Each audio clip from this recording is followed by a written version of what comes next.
Ya, hoy vamos a tomar dos temas, el del día viernes y el del día lunes, porque el día viernes no hemos podido juntarnos. Así que tomaré esta primera hora, que vendría a ser solo pues 50 minutos, para explicar el patrón iterator. No voy a decir tanto, simplemente voy a leer, porque ya hay buena documentación sobre eso. Simplemente vamos a la página que les recomendé, de Refactoring Guru. Vamos al catálogo. Patrón iterator, ¿no? Iterator. Creo que era de comportamiento. Sí, ya. Patrón iterator. Iterator es un patrón de diseño de comportamiento que te permite recorrer elementos de una colección, ya sabemos lo que es una colección, sin exponer su representación subyacente. Lista, pila, árbol, cola, supongo. Ahora, ¿qué quiere decir sin exponer su representación adyacente que utiliza genéricos? O sea, puedes recorrer cualquier cosa.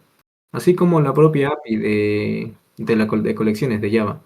Tenemos colección, bueno, la interfaz colección, luego las otras interfaces lista, mapas, y listas, mapas, conjuntos y colas. Pero por encima de colección, que es el padre de todas esas interfaces principales, está otro padre que vendría a ser iterator o iterable, no me acuerdo. Ya, esa interfaz es la propia implementación del patrón de diseño de Iterator en el mismo lenguaje de Java. O sea, este patrón fue implementado a la hora de desarrollar ese framework de colecciones. Su propósito es simple, o sea, solamente nos permite recorrer elementos. Es una forma de como recorrer un map, recorrer un set, recorrer una list. Eso es lo que nos permite, pero de cualquier tipo de objeto que nosotros definamos, ¿no? Problema, vamos a ver el problema. Las colecciones son de los tipos de datos más utilizados en programación. Sin embargo, una colección tan solo es un contenedor para un grupo de elementos. O sea, para una colección de strings, una lista de strings, solamente un grupo de elementos, ¿no? Varios tipos de colecciones. Tenemos lo que vendría a ser las listas. Esto podría ser una matriz. Esto es un árbol. Un árbol porque comienza desde la raíz y tiene una relación de jerarquía. Las listas son lineales y las matrices pues son esos arreglos, ¿no? Arreglos de dos dimensiones. La mayoría de las colecciones almacena sus elementos en simples listas, lo que más se usa, pero algunas de ellas se basan en pilas, árboles, grafos y otras estructuras complejas de datos. Cada uno tiene su caso de uso, pero por lo general siempre se usan las listas y los mapas. Independientemente de cómo se estructura una colección, debe aportar una forma de acceder a sus elementos, de modo que otro código pueda utilizar dichos elementos. Y aquí es donde va el patrón. Independientemente de la estructura que utilicemos, esta estructura nos debe garantizar que existe una forma de recorrerla. Porque si no, ¿de qué nos serviría crear una lista de usuarios si luego no puedo recorrer esa lista? Tenemos que tener el iterator de la lista. Voy a crear un proyecto. Ya voy, vamos a ver.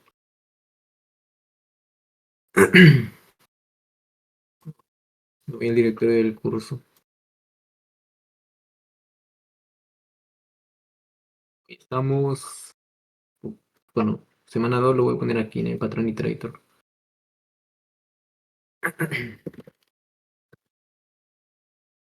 Patrón iterator. Dale, por ejemplo, para las listas.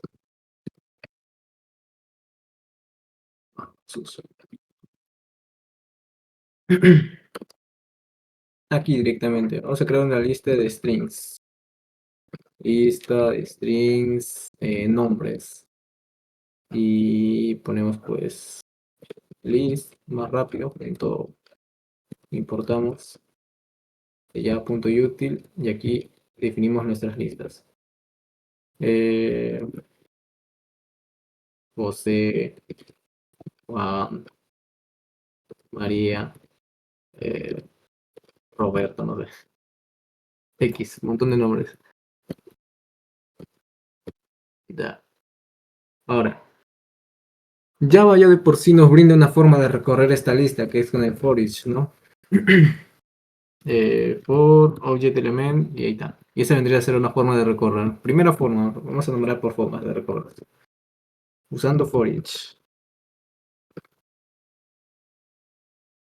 So, llamar nombre. Esta es una forma. Otra forma, usando for tradicional.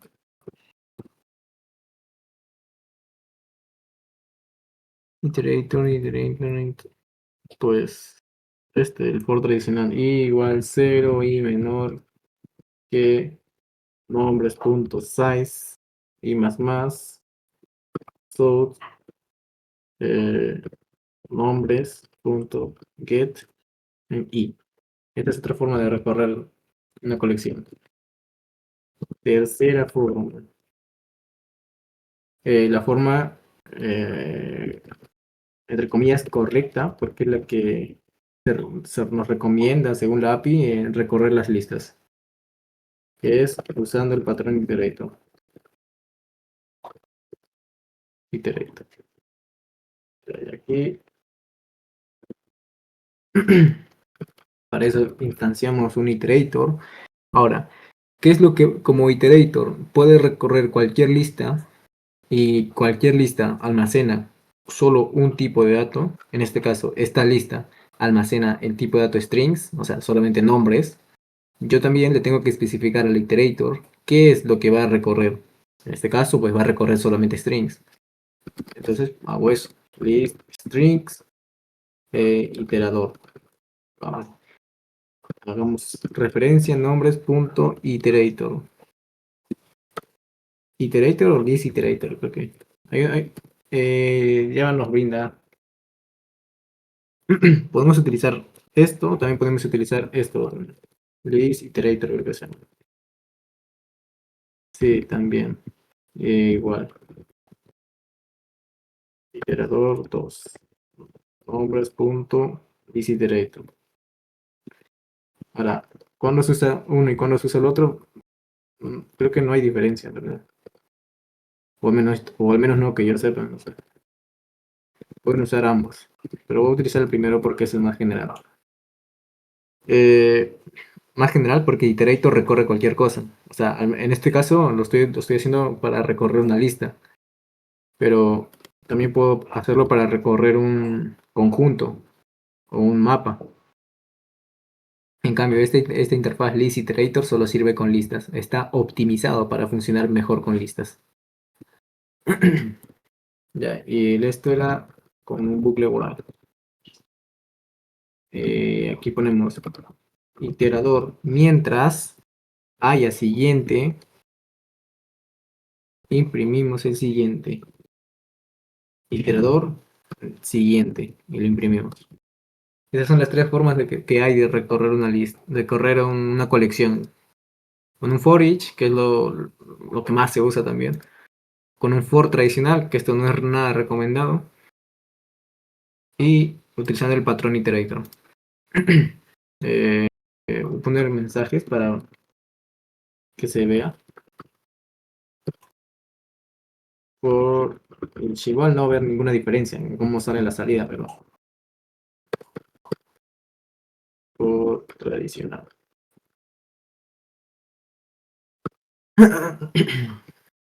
Patrón iterator. Vale, sabemos que no va a haber nada diferente. Va a recorrer la misma lista, ¿no? Está utilizando for each, utilizando for tradicional y utilizando el patrón iterator. Ninguna diferencia. Ahora, bueno, vamos a seguir viendo. Independiente de cómo se estructura una colección, debe haber una forma de acceder a los elementos, de modo que otro código pueda utilizar dichos elementos. Debe haber una forma de recorrer cada elemento de la colección sin acceder a los mismos elementos una y otra vez. ¿A qué se referirá con eso? Esto puede parecer un trabajo sencillo si tienes una colección basada en una lista. Bueno, es fácil, ¿no? Es fácil recorrer una lista. En este caso, solo tienes que recorrer un bucle con todos sus elementos, pero ¿cómo recorres secuencialmente elementos de una estructura compleja de datos, como un árbol? Ah, bueno, mira, este patrón iterator al parecer se usa mucho para recorrer árboles. Claro, porque una lista solo se recorre pues elemento tras elemento tras elemento, por eso es fácil. Y por eso como que no tiene sentido que haya tantas formas si se hace fácilmente con un simple bucle for each. Pero al parecer tienen otro caso de uso este patrón, que sirve para recorrer no solo listas, sino otras estructuras de datos que sean más complejas, como los árboles o los grafos. Y acá hay pues diferentes formas de recorrerlos, pasando así o así. Bueno, vertical o horizontalmente, según. La misma colección puede recorrerse de varias formas diferentes. Añadir más y más algoritmos de recorrido a la colección nubla gradualmente su responsabilidad principal, que es el almacenamiento eficiente de la información. Además, puede que algunos algoritmos estén personalizados para una aplicación específica, por lo que incluirlos en una clase genérica de colección puede resultar extraño. Bueno, por otro lado, el código cliente, que debe funcionar con varias colecciones, puede no saber cómo estas almacenan sus elementos. No obstante, ya que todas las colecciones proporcionan formas diferentes de acceder a sus elementos, no tienes otra opción más que acoplar tu código a las clases de la colección específica. Bueno, ¿cómo lo puedo decir? Eh, eh, Nada, ahí nomás mejor. Solución. A ver qué dice la solución. La idea central del patrón iterator es extraer el comportamiento de recorrido de una colección y colocarlo en un objeto independiente llamado iterador. Bueno, esta ya no hay ni siquiera necesidad de implementarlo porque Java lo implementa, ¿ya? Acá está la interfaz iterador, que recorre elementos de manera abstracta, de manera genérica. La idea central de manera genérica es el comportamiento de recorrido de una colección y colocarlo en un objeto independiente. Esta es una colección de árbol. Dev Freeze Iterator, Dev Bright Freeze Iterator, elemento actual, get next, has next. Bueno, diferentes formas de recorrerlo, supongo. Igual que con el strategy, tienes una interfaz estrategia y tienes diferentes algoritmos. Supongo que funciona igualito aquí. Tienes una interfaz iterador, tienes una colección y el iterador pues lo implementas diferentes formas de iterar esa colección. Algo así. Casi todos los patrones de diseño se implementan de la misma forma, con interfaces y clases que implementan, clases concretas. Además de implementar el propio algoritmo, un objeto iterador encapsula todos los detalles del recorrido, como la posición actual y cuántos elementos quedan hasta el final. Debido a esto, varios iteradores pueden recorrer la misma colección al mismo tiempo, independientemente los unos de los otros. Me parece un poco, no sé, innecesario saber sobre este patrón, pero bueno, al menos tenemos un poco la idea de que existe, de cómo se recorre la lista, por si teníamos esa duda, que se recorre que siempre con iteradores. Y que si en algún momento, por ejemplo, no sabemos cómo recorrer un mapa, utilizamos pues su iterador directamente, porque su iterador ya sabe cómo recorrerlo. Y así no nos inventamos lógica compleja para ir recorriendo cosas. Por ejemplo, vamos a hacer lo del mapa. Map, aquí directamente lo voy a importar. Mapa de string integer, que va a ser contacto, por así decirlo. Es igual a new hash. Hash map es la implementación más específica de map. O sea, no es 100% obligatorio que tenga que ser hash map aquí siempre. Puede ser otro, puede ser también trimap. Y no hay ningún problema. O sea, la diferencia es que este es el más popular. Nada más.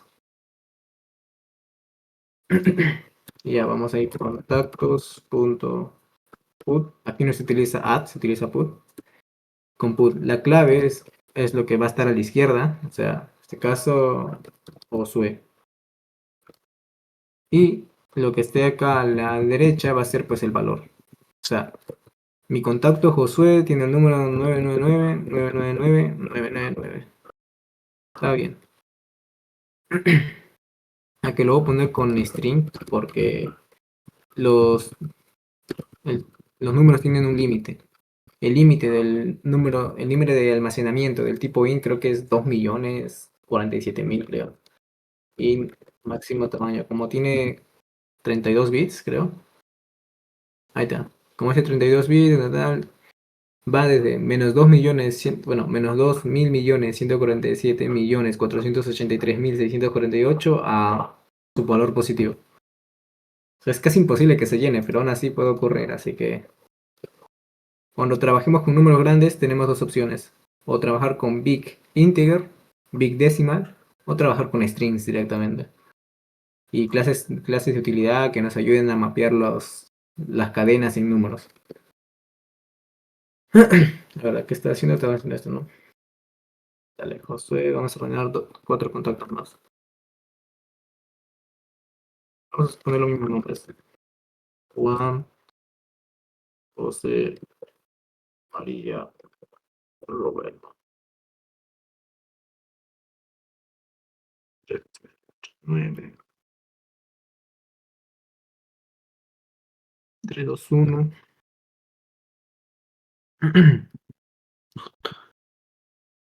4, 3, 2, 1 está bien. 1, 5, 6, 7, 8, 9, bla, bla, bla. Ya. ¿Qué nos dice? Esta colección es solo de nunca se leyó. Ahora vamos a recorrer esto. Se podría leer, creo que se podría recorrer con un for each, pero es demasiado complejo porque tendríamos que poner map.entry, creo, entry, luego la clave es lo de que está a la izquierda y el valor lo que está a la derecha, string, elemento, o bueno, contacto dentro de contactos. Pero que es, creo que tenemos que importar. Remove from missing contacto. Ah, pues no. Simplemente no se puede recorrer de esta manera, al parecer. Va, punto end. No se puede aplicar esta expresión. Necesito nitrable, ¿ves? Recorrer un mapa es complicado. Entonces, podríamos utilizar su propio método. Ya esto se hace pues leyendo la documentación de, de, de Java. Voy a utilizar var. Iterador. Conjunto contactos. Igual a contactos. Punto. Set. Ya, y esto me da un tipo de datos set, pero. A ver, public set entry clave valor. Ya eso es lo que nos da. Solamente le puse var para que me deje, eh, para que no salga el error. Pero ahora ya sé ya lo que es, lo que nos devuelve. Entry, creo que eso también se importa. Y string, string. Listo. Ahora, este set, como es una estructura de datos ya lineal, sí lo podemos recorrer con el iterador. Iterador de esto, creo. Iterador es igual a conjunto contactos punto iterator. A ver. Iterator de E. Para symbol class iterator. Crear class iterator. Ah, escucha madre. Ándate. Iterator, conjunto iterator, map.entry.set. ¿Qué más? Ya está definido en el método main. Iterador mapa. Iterador conjunto. Listo, ahora sí, podemos utilizar el bucle while. While, iterador. Iterador conjunto. As next, lo utilizamos ya los mismos métodos porque ya estamos utilizando el iterador. South, iterador, punto, punto, next. Y bueno, complicado, complicado recorrer un mapa, pero te digo, al final siempre estamos utilizando el patrón iterator para poder recorrer colecciones. Y el mapa no es una colección tan compleja, ok, por así decirlo, no es como un árbol o como un grafo. Para recorrer eso, pues tendremos que utilizar una implementación quizás personalizada de iterator. O si nosotros mismos definimos una estructura de datos, una colección, utilizando otros tipos de clases como list user, user y recorrer usuarios por, no sé, por orden alfabético, ni idea. Nosotros podemos personalizar y crear nuestro propio iterador. Todo recorriendo un mapa. Vamos a dejarlo así. O lo ejecuto. A ver qué sale. Recorriendo un mapa, mira. Roberto, su número. José, su número. Sí, ahí está. Así se recorre un mapa. Y voy a poner aquí. Comentario recorriendo un mapa. Listo. Analogía del mundo real. A ver, sigamos leyendo qué hay. Planeas visitar Roma por unos días y ver todas sus atracciones y puntos de interés. Pero una vez allí podrías perder mucho tiempo dando vueltas, incapaz de encontrar siquiera el Coliseo. En lugar de eso, podrías comprar una aplicación de guía virtual, Google Maps, para tu smartphone y utilizarla para moverte. Es buena y barata y puedes quedarte en sitios interesantes todo el tiempo que quieras. Una tercera alternativa sería dedicar parte del presupuesto de viaje a contratar un guía local que conozca. Bueno, ya esta es otra cosa. Así simplemente el patrón iterator. Este es su diagrama de clases. Tenemos un iterador, que es la interfaz principal que se utiliza. En el lenguaje de Java también está ahí. Iterador, iterator, getNext, hasNext. En este caso tenemos hasNext y tenemos next. Y devuelve el booleano. Y hasMore, si tiene más, o hasNext. Bueno, iterator colección, crear iterator. Esto de aquí crea instancias de iteradores. Y esto de aquí creamos aquí nuestra colección personalizada. Acá están los puntos. La interfaz iteradora declara las operaciones necesarias para recorrer una colección, extraer el siguiente elemento, recuperar la posición. Bueno, un montón de operaciones tiene. El iterador concreto, que implementa la interfaz iterador. Los iteradores concretos implementan algoritmos específicos, o sea, diferentes formas de recorrer una colección, pero se comunican a través de sus clases abstractas, o sea, de sus interfaces, digo. Implementan algoritmos específicos para recorrer una colección. El objeto iterador debe controlar el progreso del recorrido por su cuenta. Esto permite a varios iteradores recorrer la misma colección con independencia entre sí. La interfaz colección o iterative collection declara uno o varios métodos para obtener iteradores compatibles con la colección. Observa que el tipo de retorno de los métodos debe declararse como la interfaz iteradora de forma que las colecciones concretas puedan devolver varios tipos de iteradores. Y bueno, las colecciones concretas devuelven nuevas instancias de una clase iteradora concreta. Para conocerlo nada más. Y acá pseudocódigo y ejemplos creo que hay. Dale. Sencillo, 335. El iterador para recorrer elementos, un patrón de diseño. Bueno, tampoco voy a dejar ningún ejercicio, simplemente es teoría para conocer un poco. Voy a guardar esto.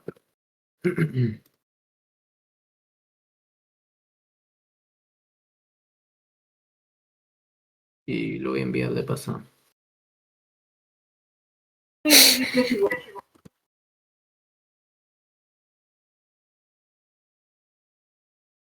Los archivos y excepciones. Introducción al manejo de excepciones. Consecuencias de no manejar excepciones. Creo que son obvias las consecuencias de no manejar las excepciones, ¿no? A ver, ¿qué me dice? ¿Cuáles podrían ser las consecuencias?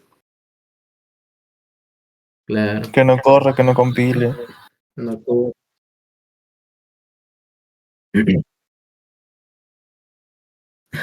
Claro. Sí, esas son las consecuencias de no manejar las excepciones. Salen errores por todos lados y terminamos destruyendo el programa. Vale, esta es la primera parte, ¿no? Lo que son los errores. Lo otro sería los archivos, necesidad de la persistencia. Necesidad de la persistencia. ¿Qué me dicen de esto? Necesidad de la persistencia. ¿Qué quiere decir? ¿O qué piensan que significa? Mm,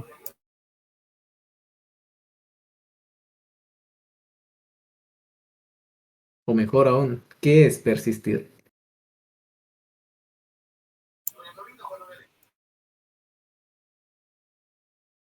Eh, sí, es una definición también. ¿Qué es persistir en programación? En programación, en programación, ajá, persistencia se refiere a la capacidad de un objeto o dato de mantener su estado a través del tiempo. O sea, digamos que tengo una lista de clientes, yo voy agregando clientes y luego cierro el programa. Y cuando lo vuelvo a abrir, ya no tengo mi lista de clientes. O sea, no pueden, no persisten, vale la redundancia, no persisten a lo largo del tiempo, se los pierdo. Si yo cierro el programa, los pierdo. A eso se refiere a través del tiempo. O sea, sin importar cuándo lo ejecute o dónde lo ejecute, deberían de aparecer siempre. Incluso se puede que el programa que lo creó haya finalizado o el sistema se haya reiniciado. Básicamente es la forma de guardar y recuperar información para que pueda ser usada en el futuro. Mira, forma de guardar y recuperar información para que pueda ser usada en el futuro. Guardar y recuperar información. ¿A qué hace referencia?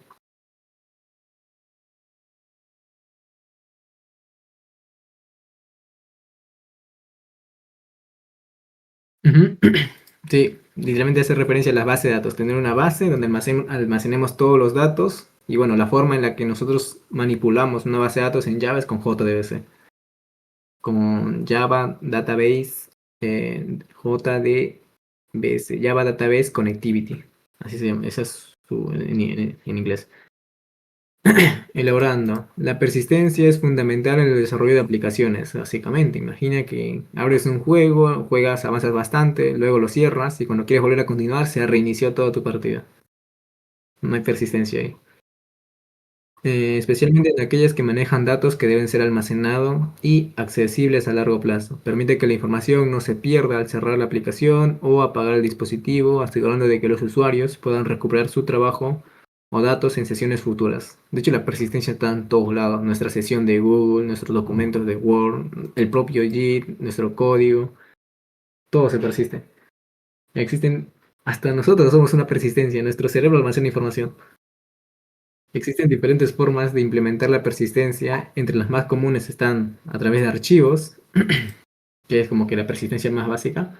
Los datos se guardan en archivos en el sistema de archivos del dispositivo en formato como texto plano, JSON o XML. Y es una de las formas que tenemos de persistir en Java, a través de archivos. Y también hay problemas, ¿no? Evidentemente. También otra forma de persistir vendría a ser a través de bases de datos. Se utilizan sistemas de gestión de bases de datos, DBMS, para almacenar y recuperar datos de manera estructurada y eficiente. O sea, cuando los datos tienen una relación entre sí, eh, se utiliza una base de datos relacional. Cuando no hay relación y simplemente, por ejemplo, queremos guardar las preferencias de usuario, por ejemplo, que le guste el modo oscuro, que la fuente esté de cierto tamaño, o la apariencia, no sé qué cosa. Esta información quizás sea útil, sí, para el usuario, pero no es importante para la empresa, por así decirlo, para que sea guardada de manera estructurada en una base de datos bien centralizada. Entonces, lo que se puede hacer es guardar esa información a través de archivos JSON, que sea preferencias del usuario, por así decirlo. Y de hecho, se implementa bastante, tanto en las páginas web como en el propio Visual Studio Code que yo utilizo, se utiliza. Podemos ver, de hecho, aquí, a ver si lo encuentro. Creo que estaba en AppData. Punto micro, en code, sí, no sé, una preferencia, mira, un archivo. Bueno, este es JSON también, ¿eh? Se vería mejor en paquetes de lenguajes. Ya este sí se abre en JSON. Bueno, no hay ninguno. Los logs, backups, caché. Voy a buscar el otro. Punto .bsco, punto .bsco. Acá está. Punto .bsco. todas las extensiones que tengo instaladas. Bueno, en este caso sale así. Es una forma más optimizada de guardar en una sola línea. Pero digo, esta es otra forma de persistir a través de archivos JSON y que se guardan pues en el sistema de archivos del dispositivo. Estas son todas las extensiones que tengo instaladas y este es el archivo que el programa de Visual Studio Code lee cada vez que lo ejecuta. ¿Vale? Y la tercera forma de persistir más común y la más moderna, la que se utiliza hoy en día, es en la nube. Guardar todo en Google Drive, en OneDrive, en Terabox. Los datos se guardan en servidores remotos, accesibles desde diferentes dispositivos y ubicaciones. La persistencia puede ser considerada en diferentes niveles de una aplicación, desde las persistencias de datos individuales de un usuario hasta la persistencia de la estructura general de la aplicación en sí. En esencia, se trata de la capacidad de mantener la información a través del tiempo y el espacio, garantizando que los datos pues persistan, o sea, se mantengan y estén disponibles cuando se necesitan. Eso es la persistencia. ¿Y dónde está? Miércoles. Estructura de datos, lunes. Oh, ya. Ya bueno, ¿y cuál es la necesidad que tienen o que tenemos o que tienen las aplicaciones de persistir? Pues eso, guardar la información y poder mantenerla a lo largo del tiempo. Ya, ahí pues ya tenemos dos puntos cubridos, ¿no? Las consecuencias de no manejar las excepciones y la necesidad de persistencia. Dos temas completamente diferentes en un mismo día. Pero es para avanzar. Dale, introducción al manejo de excepciones o problemas comunes al leer archivos, al leer o escribir archivos. Cuál quieren que tome primero? Introducción. Ajá. Manejo de excepciones. Dale. Vamos a crear el proyecto. Puedo cerrar este ya.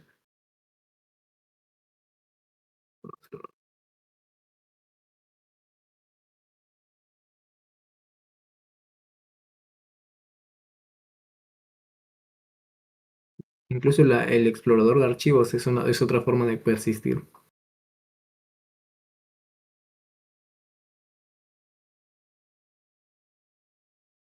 Ya esto es ya parte de la tercera semana. Excepciones y archivos.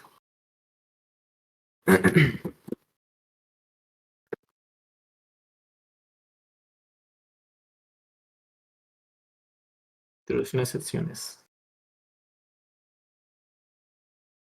Borro esto. Y pongo esto. Ya. Paint. Paint. Al igual que el propio lenguaje de programación en Java, nosotros tenemos una clase principal en Java. ¿Cuál es la clase principal? Clase, no el método. Exacto. Tenemos una clase object que es la clase padre de todas nuestras clases en Java. Y a través de la clase object tenemos nuestras clases, ¿no? Clase usuario, clase, no sé, mascota, clase administrador, clase boleta, no sé. Y todo esto de aquí es una jerarquía. Jerarquía de clase, ¿no? Herencia, todos se heredan de ellos.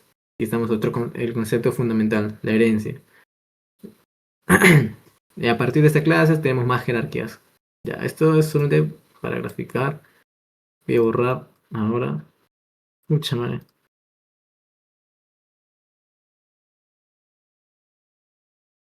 Eso es nuevo, creo. No sé, no sé. Bueno, de la misma forma también tenemos, por ejemplo, la arquitectura del API de colecciones.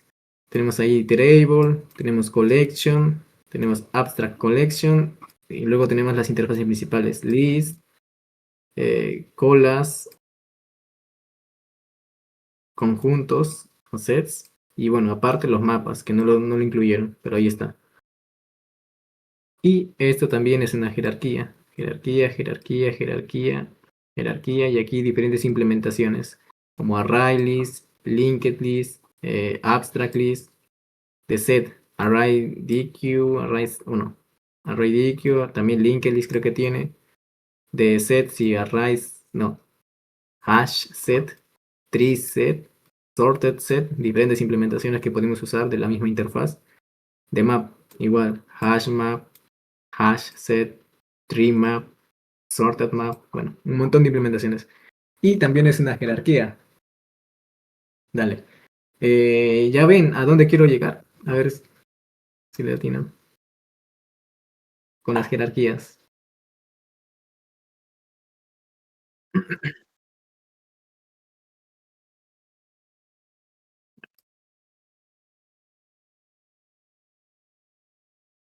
Pues, al igual que con esa API que tenemos de colecciones y un montón de otras APIs que hay, también está la API de excepciones. O sea, las excepciones en Java no solamente están ahí tiradas por todos lados, también tienen una jerarquía. Y la clase base, la clase padre de todas las excepciones es la clase exception. ¿Ah? Pero bueno, el padre de exception sigue siendo object. Vamos a ponerlo acá arriba. Luego, en estas excepciones tenemos... Uy, ya que... luego en estas excepciones tenemos otras dos clases hijas que vendrían a ser...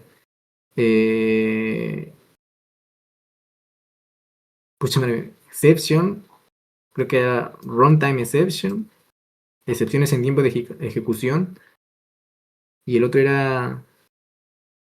me olvidé, errores creo que era. Errors, o era errors, creo que otra implementación. Bueno, cuestión, es una jerarquía. Las excepciones también son estructuras, son jerarquías. Ahorita vamos a ver sobre esto, cómo están implementadas. Arquitectura de excepciones en Java. Afortunadamente. Luego veo las imágenes. Throwable. Throwable. Lanzable, en español, lanzable. Una excepción se puede lanzar. Por eso existe esa palabra, ¿no? Throw y throws. De ahí viene eso. Throwable. Todo lo que se pueda lanzar puede ser utilizado con throw. A ver, voy a ver, quiero ver si se puede hacer eso, porque nunca lo he hecho. Voy a crear una clase, por ejemplo, pato, así de la nada. Y solo porque yo hago que esta interfaz implemente esta clase, implemente throwable, lo que sea, throw, eh, ¿se puede o no se puede implementar? Creo que no se puede. Ah, es una clase, ya. Entonces extends,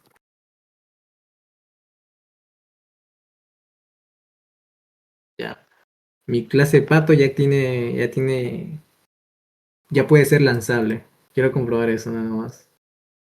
Eh, ¿Qué más? Throwable, excepciones y errores. Bueno, esta era la jerarquía correcta. Lanzable, excepción, errores. Y dentro de excepción tenemos las excepciones comprobadas, de ahí explico, y las excepciones no comprobadas. Su diferencia y cuál se debería usar es un debate hasta ahora. O sea, no hay una respuesta correcta. Depende de cada desarrollador, cómo lo ve y cómo piensa que debería tratarse. Mira, acá hay una arquitectura más grande de la colección. Throwable, error, excepciones. Uy, esta imagen está buena para referencia, lo voy a guardar. Lo voy a guardar en descargas. No, es un punto web. Bueno. Ya la extensión quiere ese ejemplo, ya lo voy a guardar aún así. Lo voy a guardar. Ya, ahora, ¿qué quería hacer con esto? Pato puede ser lanzable. Mm, voy a crear otra clase cualquiera. Cliente, por así decirlo.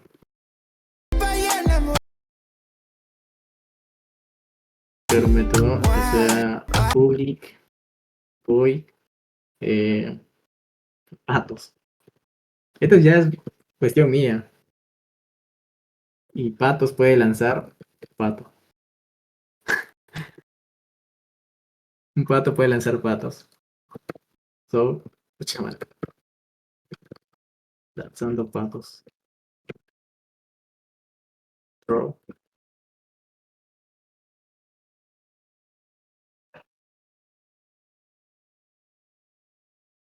Porque, ¿qué fue? No se puede encontrar. Crear pato. Crear método. Ah, pero debería crearle su constructor, ¿no? Pero bueno. Public pato. Eh, so, lanzaste un pato. Mucha madre. ¿Qué va a ser? Crear método pato en sus.ts excepciones cliente. Ah, ya, pucha, me acordé new, pues, qué baboso. Mira, podemos hacer cualquier cosa, que cualquier cosa sea lanzable, o sea, no solo excepciones. Podemos hacer que nuestra clase pato pueda lanzarse, como si fuera una excepción, pero en realidad no es una excepción, es simplemente una clase y ya. Y en el código cliente aquí, yo crearía, no, aquí no, crearía una interfaz, o sea, bueno, crearía un try catch, y lo que voy a lanzar no es una, lo que voy a atrapar no es una excepción, sino voy a atrapar un pato. Eh, estoy teniendo problemas en este caso. Puede ser una instancia de cliente, o la new cliente, cliente punto, lanzar patos, ¿cómo se llama? Ah, hacer un trico. Patos, patos, ya. So, lanzar los patos. Chamare, si esto funciona me cabe de risa. A ver.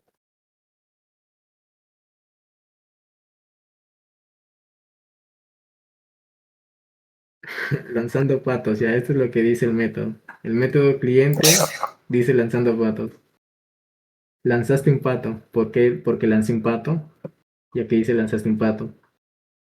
Y luego aquí lo capturé. Lanzaron patos. Chamare. Sí funciona, fe. O sea, cualquier cosa que extienda Throwable lo podemos lanzar. O sea, podemos crear una clase, no sé, dinosaurio y hacemos que extienda Throwable y ya lo podemos utilizar dentro de throws como si fuera una excepción. Como si fuera, no sé, esto vamos a conectarnos a una base de datos y esto lanzaría la excepción SQL exception. Pues. O sea, de la misma forma estamos lanzando patos. Bueno, ya voy a dejar el ejemplo infantil y voy a concentrarme en la estructura. Vamos a utilizar esto nomás. Throwable, ya sabemos que toda excepción puede ser lanzable. Así que la clase base en la arquitectura de las excepciones es throwable, como se pronuncia. Se pronuncia así.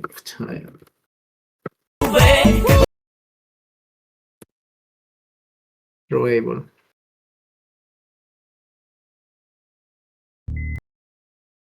Pucha, no se puede conectar a la red. Y decía, no, vale, ya, excepción y error. Las dos clases hijas principales de la clase throwable.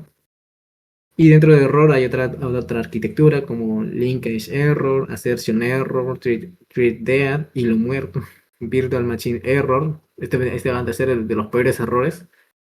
Bueno, primero la diferencia, ¿no? Las excepciones, cuando una aplicación lanza una excepción, tenemos la ventaja de que podemos recuperarnos de la excepción. O sea, podemos capturarla con un bloque try catch y podemos hacer algo al respecto. Pero cuando se lanza un error, aquí sí, pues la aplicación cagó, dejará de ejecutarse. Porque los errores, por así decirlo, no por así decirlo, ¿no? Los errores son lo más pesado que te puede pasar con los programas. Por ejemplo, los de Virtual Machine Error, yo creo que son los peores errores que te puede pasar. Por ejemplo, Out of Memory Error, que es otra implementación de esta clase, supongo. Es cuando... Escúchame el Meet. Es cuando, por ejemplo, cuando haces un bucle infinito, se va a lanzar este error porque estás llenando el espacio de la memoria, lo cual pues puede hacer que tu máquina se apague directamente. Así que los errores sí o sí hay que evitarlos por completo. Esto no se puede manejar, simplemente se lanzan y tienes que escribir código para arreglarlo, los errores. En cambio, las excepciones sí se pueden manejar, se puede recuperar y podemos hacer algo al respecto a través del bloque try catch. Y entre las excepciones tenemos estas excepciones, las principales, las excepciones de entradas y salidas, y o exception, input, output, exception. que es justo las excepciones que se lanzan cada vez que intentamos abrir o escribir en un archivo. Y bueno, otras clases que extienden, es toda una arquitectura, ¿no? Es muy compleja. Como file not found exception, archivo no encontrado, socket exception, no se pudo establecer la comunicación, connect exception, no se pudo conectar, unknown host exception, host desconocido, reflective operation, runtime exception, acá están las excepciones comprobadas, arithmetic exception, array, class case exception, un montón de excepciones. Es importante saber sobre la arquitectura de las excepciones un poco, pues porque nos sirven para poder debuguear y saber dónde está el error cada vez que nos sale toda la línea de stack trace, o sea, la pila de errores que nos sale en la consola. Por lo general, el primero o el último son los errores más importantes, así que siempre hay que leer estos y en base a eso, pues, estimar en dónde podría estar el error. Clone total, interrupt exception, bueno, creo que tenía ya que sabemos un poco de arquitectura, vamos a ver contenido, porque creo que no soy la mejor persona para explicar las excepciones, ya que hasta ahorita es un debate. Cómo utilizar la datos de arquitectura, manejo de fechas, artículos, Spring, canciones, clave, beginners, no, acá no hay. Regex. Como redactar. Las prácticas, arquitectura, patrones. Ah, mira, al igual que existen los patrones de diseño, existen los patrones de resiliencia. También sería bueno que lo vean. O que lo lean, ¿no? Que sepan de ello nada más. No, tengo esa wea. Manejo de excepciones Java. Coding. Bueno, ¿qué es una excepción en Java? Pues ya sabemos, es una anomalía, es algo que no debería de pasar, pero que aún así pasa. En el mundo de la programación, los errores e imprevistos en la ejecución de un programa se denominan excepciones.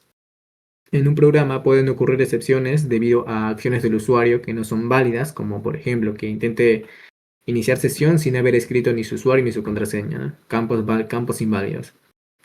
Espacio de disco insuficiente, estos son errores ya directamente, o pérdida de la conexión de red con el servidor.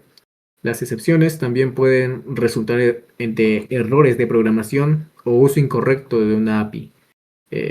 Por ejemplo, cuando estás escribiendo una parte de tu programa y bueno, el compilador, que es el que se encarga de verificar lo que escribes, no te lanza que hay un error, pues tú piensas que funciona. Y luego cuando lo ejecutas se comporta de manera diferente y pues vas a tener que buscar ahí donde puede estar ese error. También se pueden lanzar excepciones por eso, por errores en la programación que el compilador no nos avisó.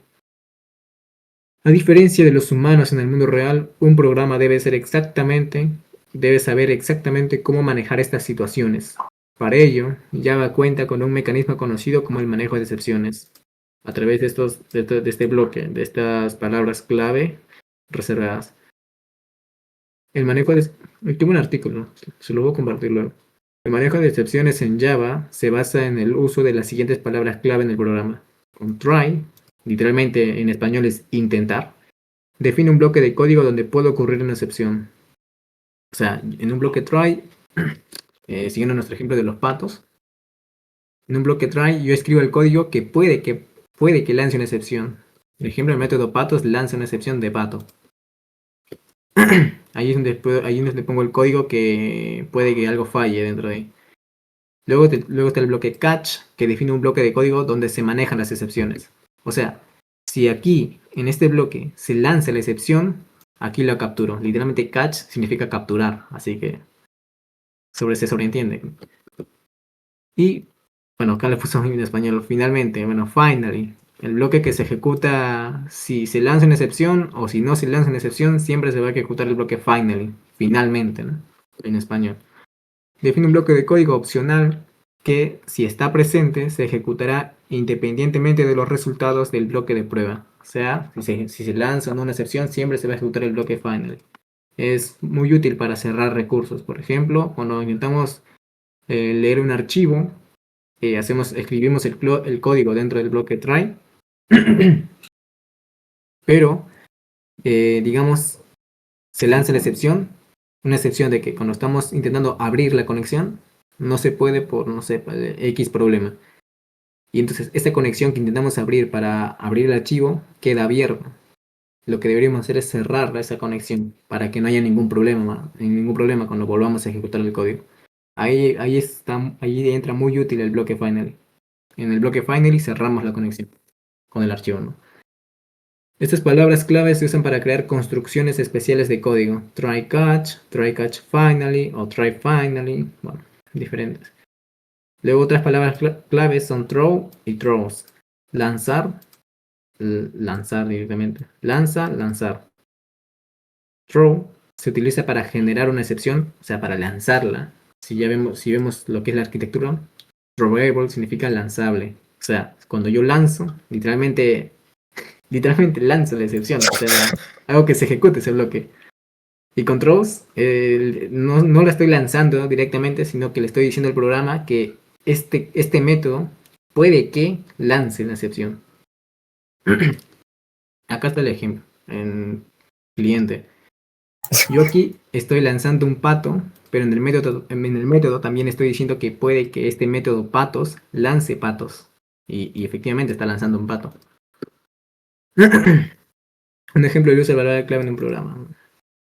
No, acá hay un ejemplo. Bueno, este es justo para leer un archivo. Buffer reader, input stream reader, exception. Hay muchos comentarios. ¿Por qué necesitamos excepciones? Porque aquí está la necesidad, ¿no? La necesidad. Veamos un ejemplo del mundo real. Imagine que una sección de carretera tiene un pequeño puente con capacidad de peso limitada. Si un automóvil más pesado que el límite del puente lo pasa por encima, podría derrumbarse. La situación del conductor se convertiría, por decirlo suavemente, en excepcional. Para evitar esto, el Departamento de Transportes instala señales de advertencia en la carretera antes de que algo salga mal. Al ver la señal de advertencia, un conductor compara el peso de su vehículo con el peso máximo para el puente. Si el vehículo es demasiado pesado, el conductor toma una ruta de desvío. El Departamento de Transporte primero hizo posible que los camiones cambiaran su ruta si fuera necesario. Segundo, bla, bla, bla. Básicamente el letrero de aviso es el try, el bloque try. El catch vendría a ser el puente derrumbándose. Y el finally es si es que decide ir o no por esa ruta el conductor. Advertencias sobre otros problemas. Object. Bueno, acá hay otra imagen de la arquitectura. Las comprobadas y las no comprobadas. Eso va a ser en la segunda hora. Ahorita que acabe la reunión, ya que no falta nada. Descansamos. Throwable, exception, EVE exception, file not found exception, socket exception, todo esto son comprobadas. Las no comprobadas son error, todo lo que son errores y las runtime exception. Jerarquía, otra vez esa palabra. Se puede crear una excepción. A ver qué más hay. Bueno. Introducción a Power Java, excepciones de Open Webinars. ¿Qué hay aquí? Y posiciones, manejo general, ejemplo con clase, buenas prácticas. Otra importancia, manejo de errores de manera estructurada, manejo de la robustez y confiabilidad, retroalimentación al usuario. Claro, si ocurre una excepción porque el usuario dio clic a un botón, pero antes tenía que aceptar los términos y el usuario luego dice, ¿por qué no funciona? Y bueno, retroalimentamos, tienes que darle clic a los términos. Flexibilidad, tipos de excepciones, check-it y uncheck-it y los errores. Mira, acá hay un poco más de teoría, un vistazo rápido. Las checked son excepciones que se deben declarar en la firma del método, o sea, controls. Esto, throws. Son excepciones que se deben declarar en la firma del método o capturar de manera explícita con un bloque try catch. Y si una excepción comprobada no se maneja correctamente, el código no se compilará. El compilador dirá que aquí hay errores. Las unchecked o no comprobadas son excepciones que no están obligadas a ser manejadas explícitamente. Estas excepciones ocurren durante la ejecución del programa y no se requiere que sean declaradas en la firma del método o capturadas mediante un bloque try catch. O sea, son como que sigilosas. Ahora, ¿cuál es la diferencia? Pues es un debate. Bueno, sí hay diferencia, ¿no? La diferencia es que una no es necesario manejarlas y otra sí es obligatorio manejarlas. Pero ¿cuál usar? Ahí viene el debate, pues. Voy a buscar el artículo luego en el descanso. Errores son problemas graves que generalmente están fuera del control del programador. Por ejemplo, si se llena la memoria RAM, no puedes hacer nada. Tú no puedes aumentar la memoria RAM a través del programa. Así que la idea es optimizar la aplicación para que no consuma tanta memoria RAM. y no deben manejarse explícitamente, o sea, no se pueden manejar a través del bloque try catch. No puedes hacer un try, memoria llena, catch, aumentar memoria. Eso no se puede. Estos errores indican problemas serios que, que deberían detener la ejecución del programa y heredan de la clase error, como vimos en la arquitectura. Error. Todos estos son errores. Manejo de expresiones en Java. Bueno, ya sabemos con el bloque try, catch. Con el bloque try, catch, finally. Código que puede generar una excepción. Captura cualquier excepción, porque es la clase más genérica. Si vimos la arquitectura, casi todas las excepciones, de hecho todas, heredan de exception. Y con finally, código que se ejecutará siempre, incluso si se produjo una excepción. Por ejemplo, para liberar recursos, que es lo que decía. Podemos hacer varios bloques try catch, siempre yendo desde lo más específico hasta lo más genérico. Arithmetic exception, o sea, de las implementaciones hasta la clase base. Y siempre tiene que ir en ese orden. Clase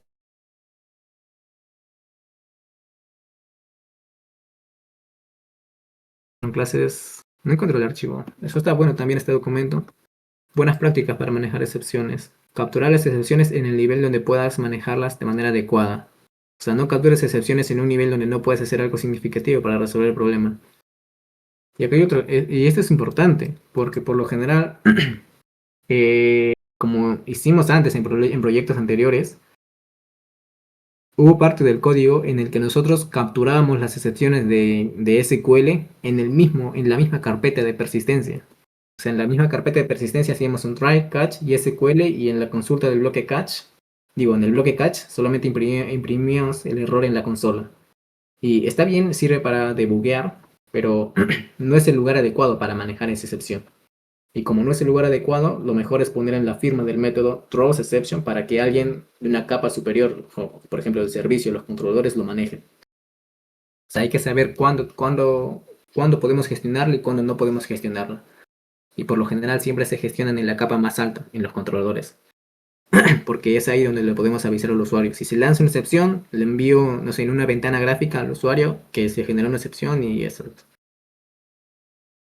También es importante saber sobre las buenas prácticas, ¿no? Incluye información relevante en el mensaje de la excepción que pueda ayudar al diagnóstico del problema. Importantísimo. O sea, tú me lanzas una excepción y no me dices el por qué se lanzó una excepción. ¿Qué se supone que puedo hacer yo? Si no me dices nada, no puedo hacer nada directamente. O sea, hay que hacer que nuestras excepciones sean muy específicas, que digan en qué parte se equivocó, en qué línea si es posible, para que al momento de que se lance excepción y veamos en la salida, en la consola, que se lanzó una excepción, podemos ir directamente a esa línea de código y poder arreglarlo. O sea, el manejo de errores ahí es importantísimo, porque luego pues nos ahorramos horas y horas de estar buscando en dónde estará el error. Siempre que se trabaje con recursos que necesiten ser liberados, por ejemplo, una conexión a una base de datos o archivos, hay que utilizar bloques finally para asegurarse de que esos recursos se liberen adecuadamente, ya que el bloque finally, como se lo mencionó, siempre se ejecuta el bloque final. Evita simplemente imprimir un mensaje de error y seguir adelante sin manejar la excepción de manera adecuada. Asegúrate de registrar, informar o manejar adecuadamente todas las excepciones. Ya, esto va de la mano con lo de acá arriba, ¿no? La información relevante. Documenta claramente las excepciones que puede lanzar un método, incluyendo las excepciones predefinidas y cualquier excepción personalizada. Se pueden crear excepciones personalizadas. Es bien fácil crear una excepción personalizada. De hecho, esta es una excepción personalizada, porque implementa throwable, pero también podría implementar extender exception o runtime exception, dependiendo si queremos que sea comprobada o no comprobada. Otra vez mencionando esa palabra. Beneficio del manejo de excepciones. Separa la lógica del manejo de errores del código principal. Muchas gracias, se acabó la reunión. Ya está, ¿no? Sí. Ya. Bueno, para la parte 2, primero vamos a hacer un artículo. También he encontrado una playlist muy buena. Es cortita, solo tiene 6 videos, creo. Literalmente solo tiene 6 videos de las excepciones en Java. Este tipo explica muy bien. De hecho, no sé por qué no estoy suscrito. Ah, no, sí estoy suscrito. Solamente que esto es para unirse, creo. Bueno, primero el artículo. Buenas prácticas para el manejo de excepciones en Java. como dijeron, las excepciones son errores. Bueno, más que errores son solamente excepciones. O sea, algo que no debería de ocurrir. Los errores ya son otra cosa. Son básicamente cuando el programa o tanto en la computadora en donde se ejecuta se rompe, algo así. Primero, ¿no? ¿Qué es una excepción? Ya lo dijimos. Es un evento, o sea, es un evento no deseado, una anomalía, algo que no debió de pasar, inesperado, que ocurre durante la ejecución de un programa. Es decir, en tiempo de ejecución, cuando pues está abierta la aplicación. ¿Qué interrumpe el flujo normal de las instrucciones del programa? Las excepciones pueden ser capturadas y manejadas por el programa. Cuando ocurre una excepción dentro de un método, crea un objeto. O sea, el objeto al final, pato es una excepción, pero también es un objeto porque es una clase. Y cuando ocurre una excepción, se crea un objeto que vendría a ser pues la excepción misma, ¿no? Este objeto se denomina objeto de excepción. Contiene información sobre la excepción como el nombre y la descripción de la excepción y el estado del programa cuando se produjo la excepción. O sea, información detallada sobre qué ocurrió, ¿no? Sobre por qué se lanzó. Que en este caso no hay mucha información, ¿no? Solamente lanzaste un pato. ¿Por qué ocurren? Una excepción puede ocurrir por muchas razones, ¿no? Bueno, esto tampoco no nos dice mucho.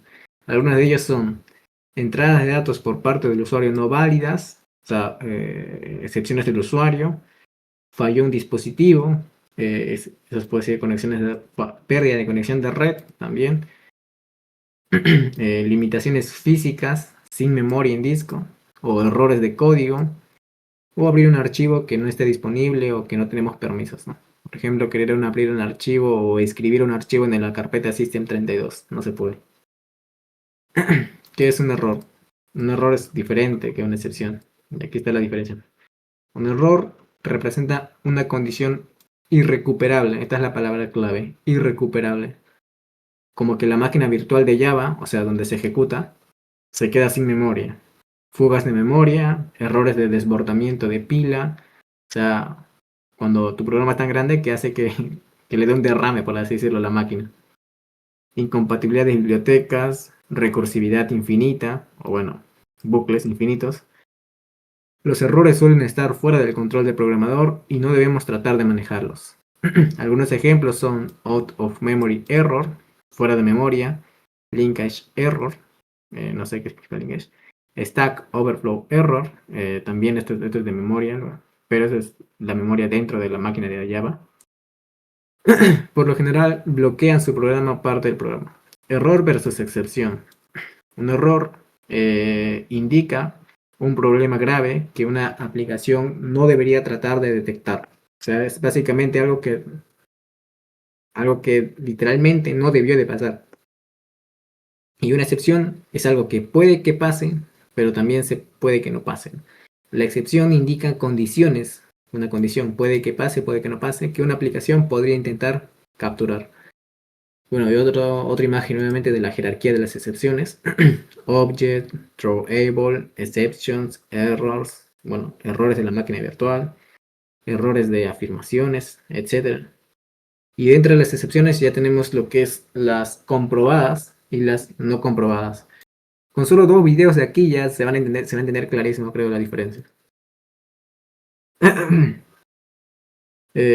Tipos de excepciones, ¿no?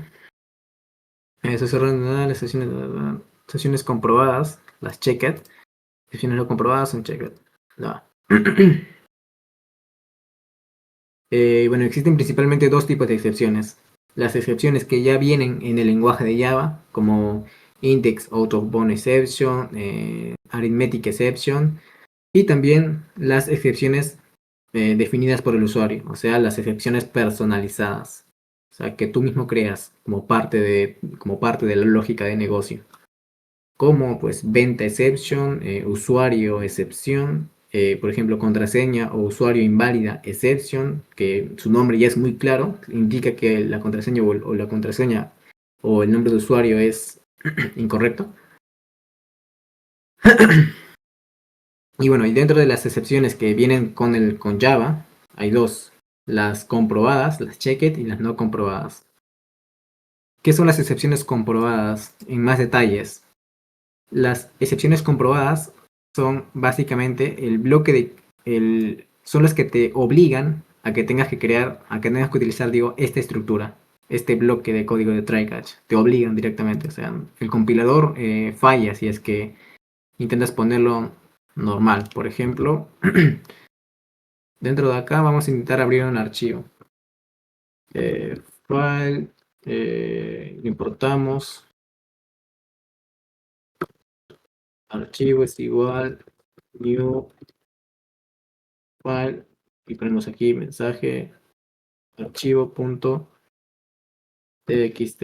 Vale. Hasta aquí no hay error, porque solamente esto es la clase file sirve para representar el archivo, o sea, es un objeto al final en Java, pero esto sirve para representar ese archivo.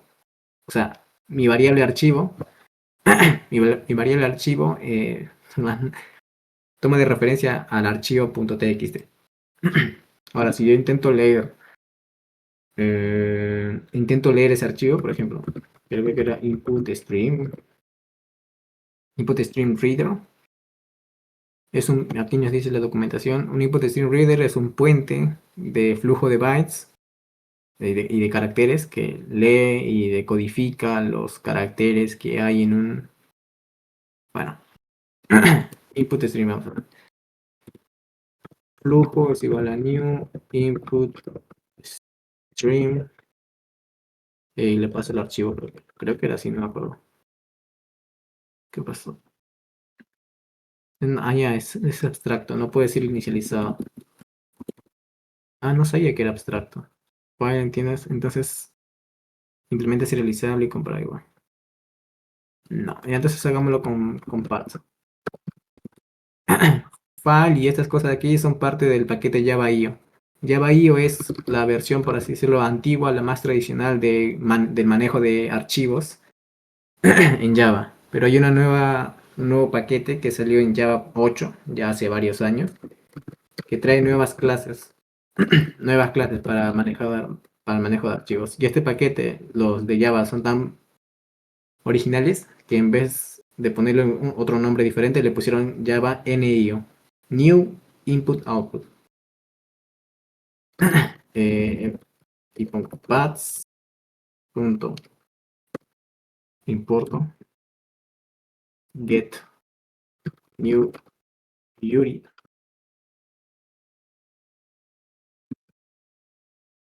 Y ahí da. Creo que la URI tiene que... acá está. Justo salió la excepción que quería.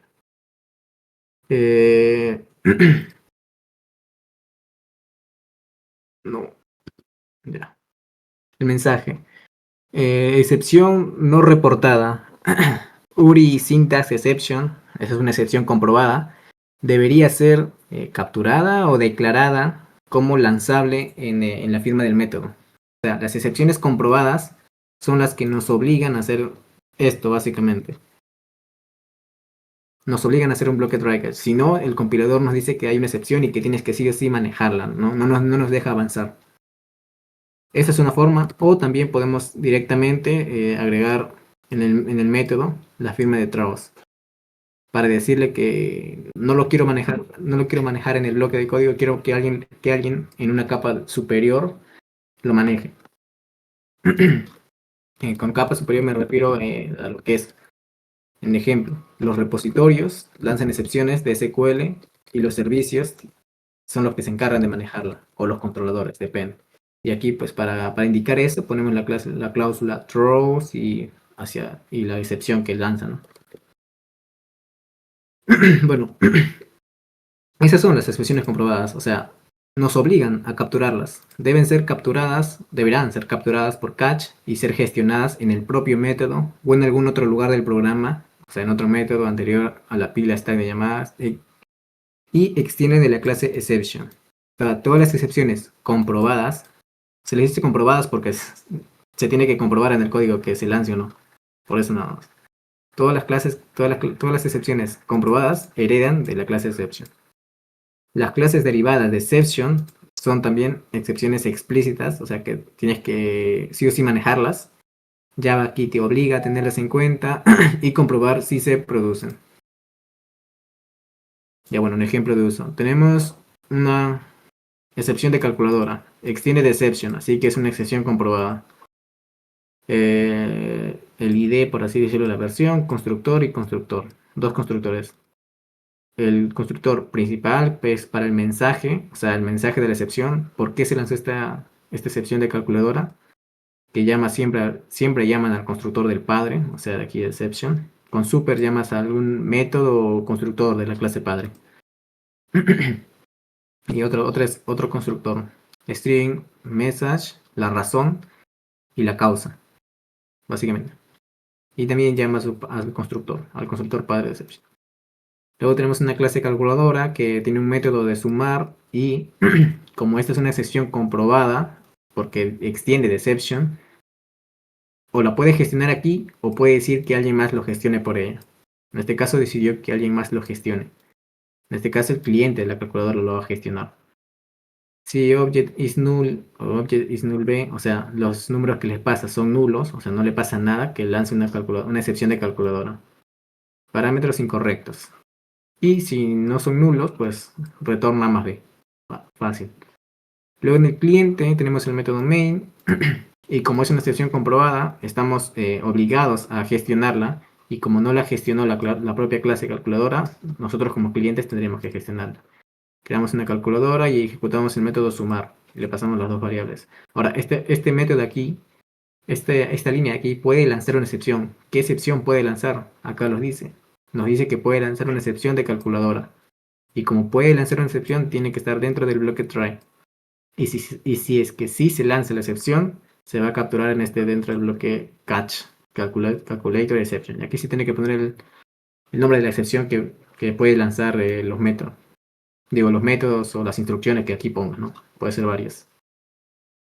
En el ejemplo anterior, al utilizar calculator exception, que extiende de exception, y bueno, esta es otra forma, esta es una excepción personalizada. O sea, esta excepción no existe en Java, tú mismo la creas. A estas se le llaman las excepciones definidas por el usuario. Son excepciones personalizadas que tú mismo creas, extendiendo otras clases de Java. Extended exception y por ende se convierte en una excepción comprobada que tenemos que capturar o volver a lanzar. Esto puede resultar tedioso y muchas veces hasta inmanejable. También podemos encontrar algunas excepciones comprobadas que están por defecto en Java, tales como class not found exception, no se encontró la clase, IO exception, entradas, no se pudo abrir el archivo o algo así. SQL exception, no se pudo ejecutar la operación a la base de datos porque quizás la conexión estaba cerrada y bueno, se lanza esa excepción, o entre otras. Y cuando la excepción está cerrada, no es culpa del programa, es culpa de nosotros como clientes. O sea, las excepciones comprobadas se usan en gran medida por errores que no son del programa. Y las excepciones no comprobadas sí son errores internos, por así decirlo, del programa.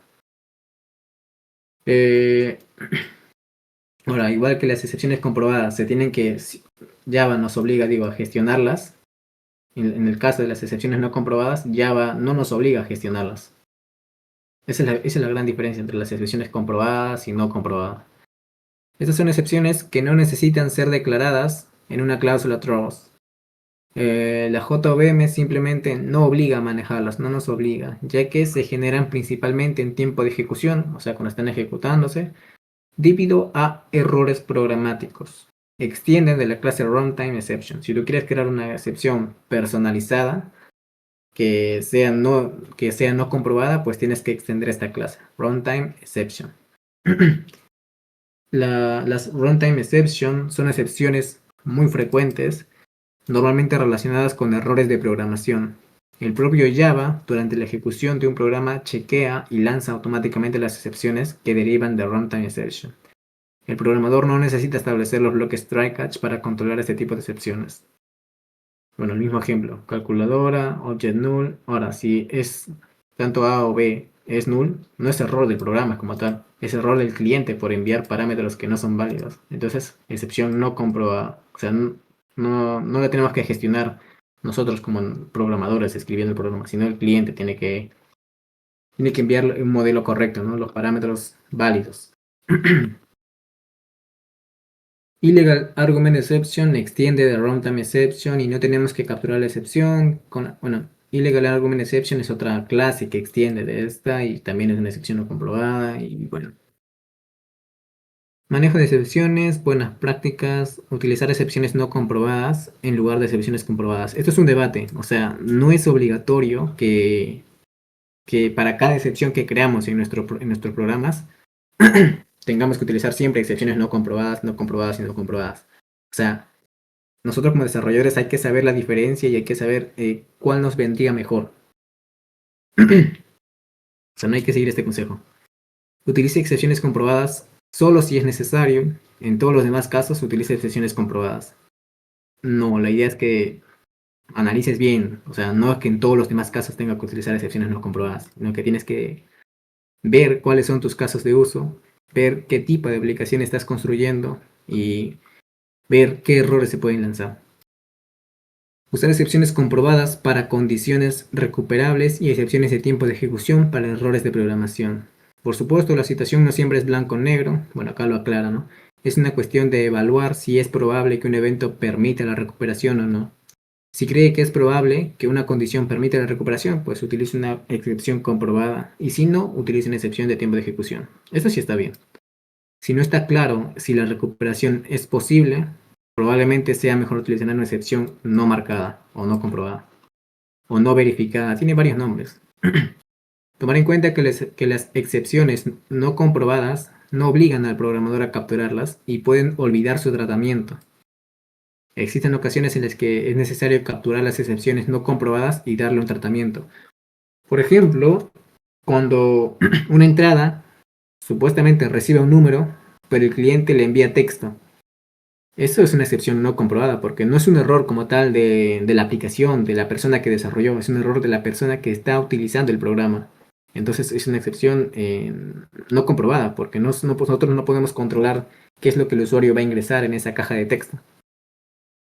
Entonces, solo en esos casos especiales y en otros más, podemos capturar las excepciones no comprobadas y darle un tratamiento directamente. O sea, tries, por ejemplo, para el número, es creo que number format exception. Y ahí pues le dices, en formato de número inválido utilice números enteros o algo así. Liberar recursos en un bloque finally o utilizando una sentencia con try with resource. Esta sentencia es moderna. Try with resource. Bueno, ya lo del bloque final, no siempre estar liberando liberando la memoria para optimizar. Buffer reader, try with resource para recursos de base de datos. Try, y aquí declaras lo que vas a usar. Y dentro de este bloque try, otro bloque try. Y dentro de este bloque try, otro bloque try. Bueno, y aquí no pones bueno, aquí le puse un catch, pero no es necesario ponerle un catch. O también sí. La idea es que como esto es una conexión, al hacer esto tú abres la conexión y haces la operación, la consulta que quieres hacer. Y luego cuando termine de ejecutarse este método, todas las instrucciones, automáticamente se cierra la conexión. O sea, no es necesario que tú lo hagas manualmente. Esos son los bloques try with resource. Son útiles nada más para cerrar recursos. Y por lo general siempre son de bases de datos. Mira, otra buena práctica es siempre crear excepciones personalizadas para manejar las excepciones de negocio. O sea, viendo la lógica, ¿no? Los nombres de las excepciones comprobadas deben ser claros y significativos. Es recomendable nombrar las excepciones comprobadas haciendo referencia a la causa de la excepción. Puedes tener tu propia jerarquía de excepciones, que hacemos nosotros, por ejemplo, producto exception, una excepción no comprobada. Producto no encontró de exception. No es error del cliente como tal, el cliente solo quiere buscar un producto pero no existe ese producto como tal. O sea, el cliente no se equivocó, él puso el ID normal, puso el número y le dio a buscar. Pero como ese recurso, ese registro de la base de datos no existe aún, el cliente no lo puede controlar. O sea, somos nosotros quienes decidimos Eso. Ahí sí sería bueno crear una excepción no comprobada, ¿no? Producto exception, producto not found, producto invalid. Producto invalid puede que sea una excepción comprobada, porque es un producto inválido. Por ejemplo, para crear un nuevo producto, tenemos que validar que todos los campos que nos envíe el usuario sean válidos. Y si alguno es inválido, es error del usuario, y por lo tanto debemos avisarle con una excepción comprobada. Pero como digo, al final la decisión de utilizar excepciones comprobadas o no comprobadas es de ustedes, es el desarrollador. No puedo implantar aquí mi pensamiento. Excepción, por ejemplo, aquí un ejemplo. Excepción, token exception, token expired, token not found, token invalid. Do something. Evitar mostrar al usuario los mismos mensajes generados por las excepciones. En su lugar, coloca mensajes personalizados que el usuario final pueda entender sin problemas. Evitar escribir en la consola usando print extract trace. O sea, esto aquí es una mala práctica. En su lugar usa un logger. Los loggers, pues, para hacer login, básicamente para poner registros dentro de la consola. Al inicio no es tan necesario, claro, utilizar siempre loggers, así que tampoco es que sea tan mala práctica. Usar múltiples catch de excepciones. Catch E exception, catch SQL exception. Bueno. Eso también depende. También se puede simplificar. Nunca trates de capturar algo que sea throwable. Mira, entonces esto está mal. Porque aquí yo acá, estoy tratando de capturar pato. Y pato es throwable. Y acá justo el consejo nos dice que nunca tratemos de capturar un throwable o un error. Bueno. Nunca lances una excepción desde un bloque finally. Si capturas una excepción, debes hacer algo con ella. No dejes el bloque catch en blanco. Claro, creo que es evidente. A ver, por qué no es bueno dejar el bloque catch en blanco? ¿Qué dicen ustedes?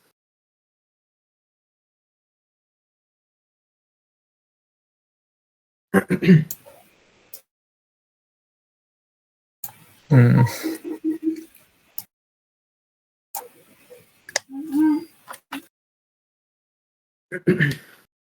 Eh, básicamente porque no vas a saber en dónde ocurrió. Esa es la razón.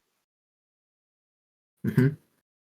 Si ignoramos una excepción capturada, podríamos tener inconvenientes al tratar de encontrar el error, básicamente, en el futuro. Bueno, ¿qué referencias? No vamos a ver todo. 3 videos es suficiente, creo. La diferencia que hay entre exception y runtime exception. ¿Qué es exception y qué es runtime exception? A ver, pregunta para ustedes.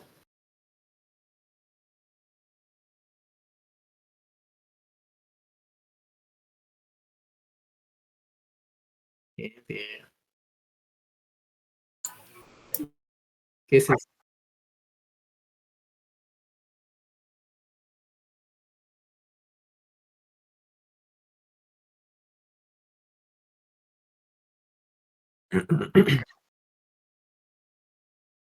No, ambos sí o sí se lanzan.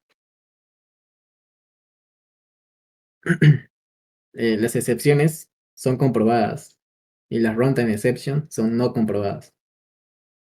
Simplemente acá lo dice en el artículo. ay, Eh, esos 3 videos nada más. Vamos a verlos y luego le voy a hacer preguntas. Creo que se escucha o no se escucha. Creo que no se escucha.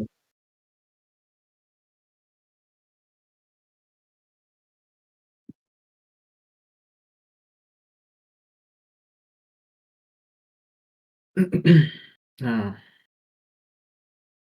pero ¿se escucha?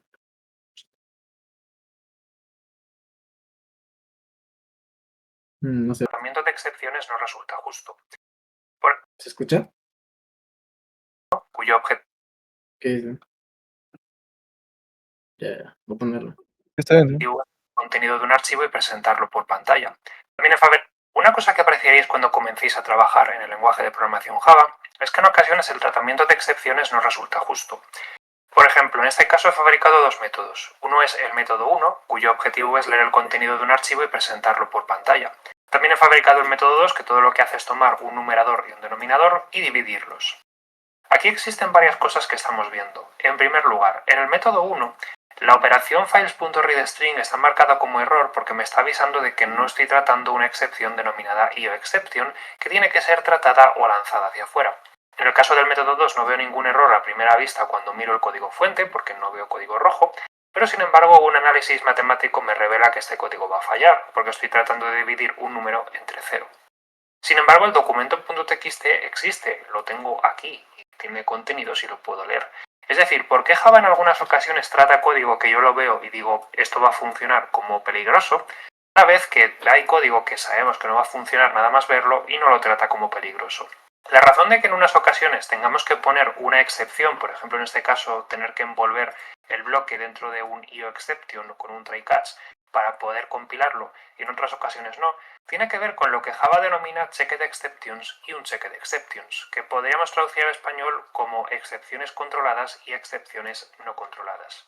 En este caso, el método 1, si yo lo ejecuto, funciona, es decir, opera correctamente, me lee el contenido del archivo, ¿vale? Si cambio el texto para que sea otro y lo vuelvo a ejecutar, ese texto vuelve a aparecer aquí. En cambio, el método 2, a pesar de que nunca me ha pedido hacer un tratamiento de errores, si lo ejecuto, revienta. Y esa doble moral que tiene el lenguaje de programación Java puede resultar un poco incómoda. En Java, todas las excepciones forman lo que se conoce un throwable, ¿vale? Es una clase superior porque realmente existen cosas que no son excepciones que también se pueden lanzar. Como ya conté en mi vídeo en el cual hablaba de una introducción a las excepciones, los throwables son mecanismos de control cuando ocurren situaciones que, como su propio nombre, son excepcionales.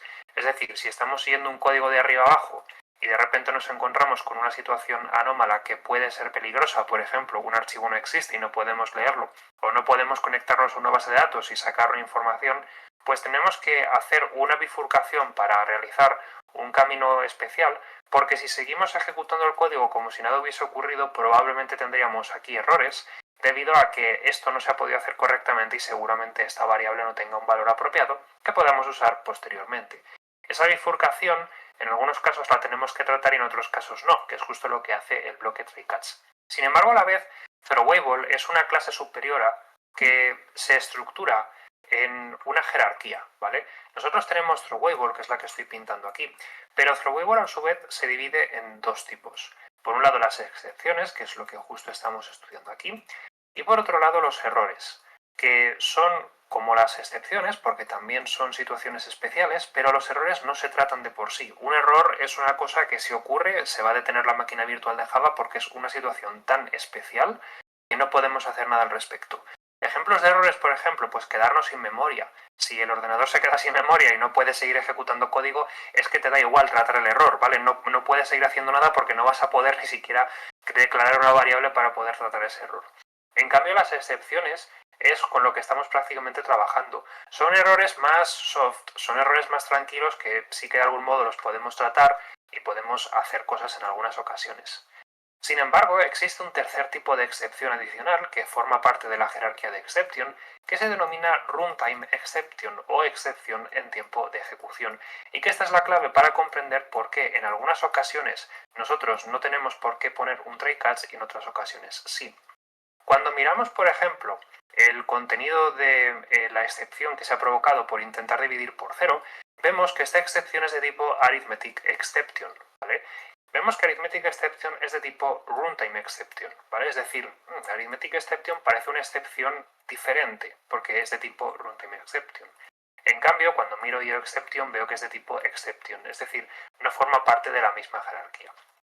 Las excepciones de tipo exception y sus derivadas, por supuesto, son lo que se conoce como excepciones controladas, ¿vale? Que son las del primer tipo.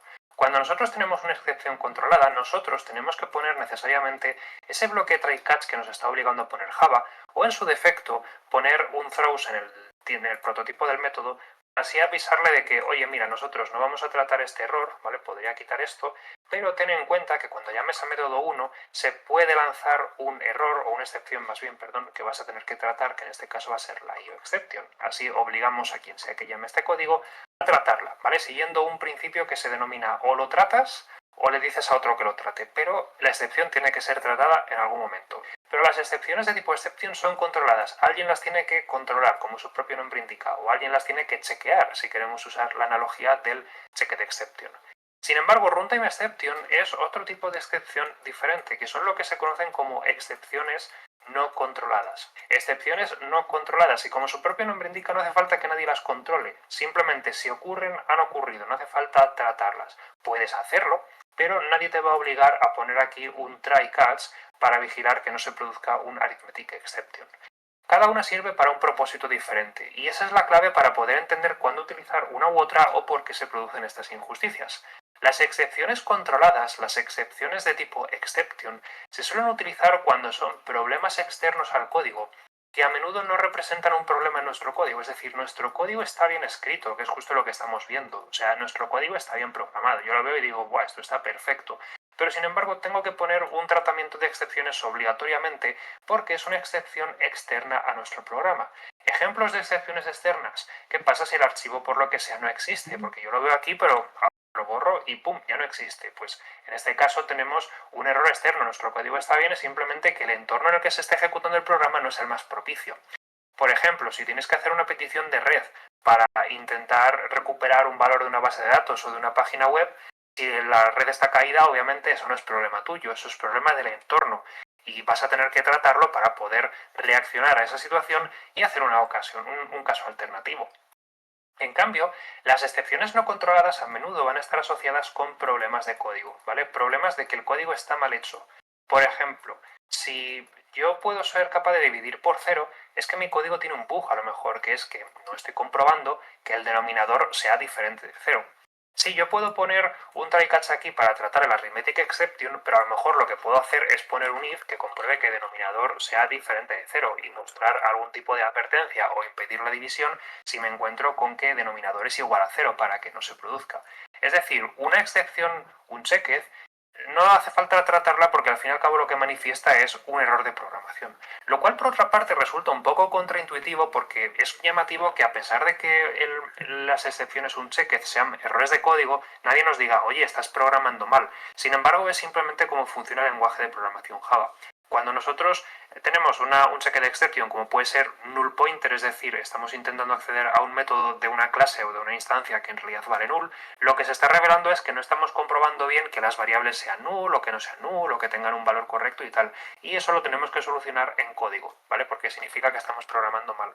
Sin embargo, como digo, esto es un error externo que no manifiesta que el programa esté mal, sino simplemente manifiesta que el entorno en el que se está ejecutando no es el ideal. Evidentemente, debería existir el archivo si estamos trabajando en almacenamiento local, pero si se trata de un archivo remoto o si el usuario por lo que sea pues tira del cable y saca el USB del ordenador mientras lo estás procesando, pues obviamente esa es una situación que nosotros no podemos ver venir. Espero que con este vídeo te quede claro la diferencia. ¿Qué dicen? Wow.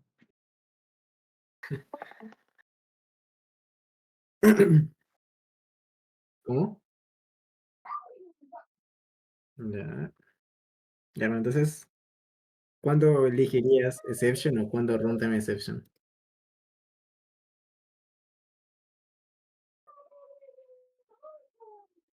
Sí. Ajá.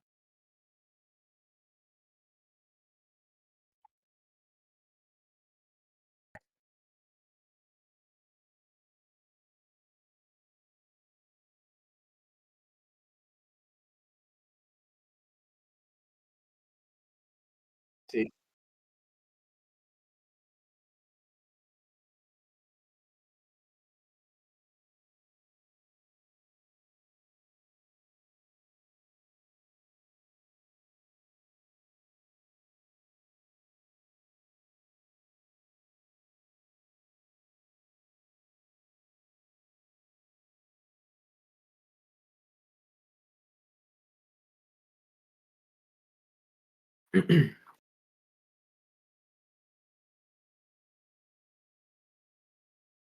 Exacto.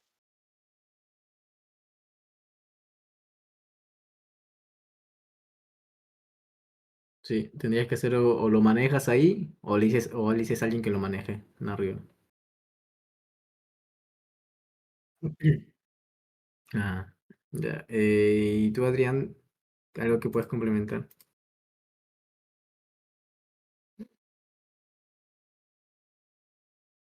Adrián.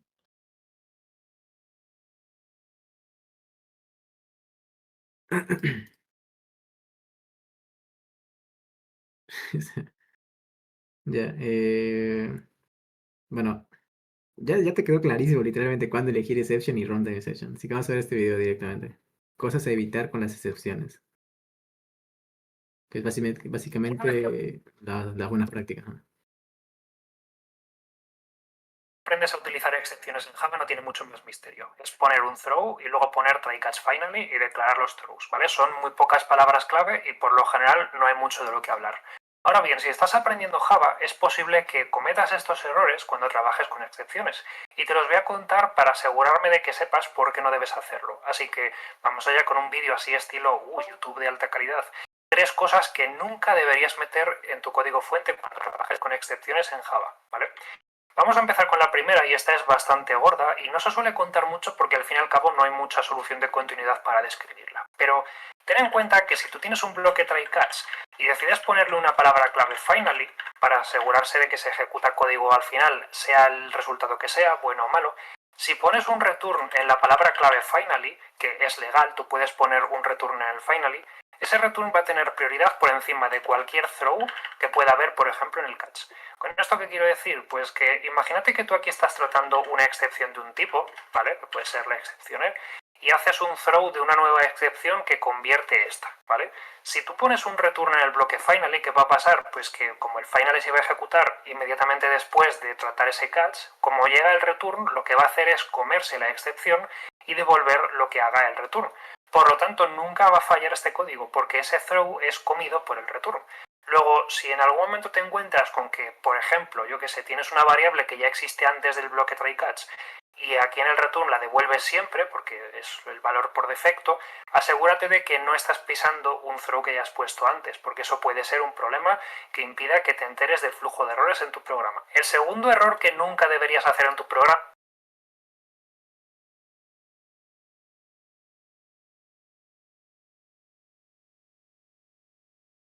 Sí, creo que eso sí le pega.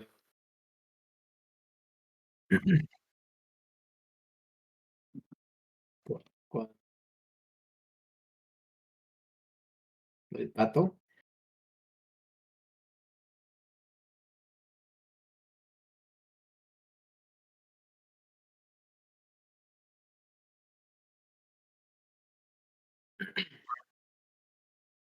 Eso es diferente. Yo lo puedo manejar así. Para que no tenga una mala práctica, mejor que extenda de exception. Ya está. Esta es una excepción comprobada. Lo voy a poner acá. Excepción comprobada. Listo. Y ya. Aquí lance la excepción y le dices a alguien que lo maneje.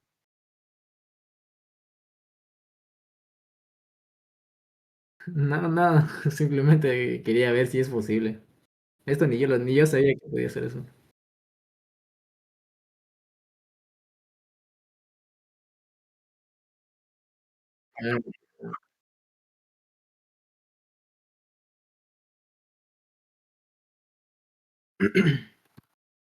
Ah, voy a poner un ejemplo ya.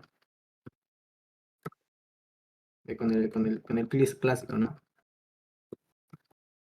Y número 2 es igual a 0.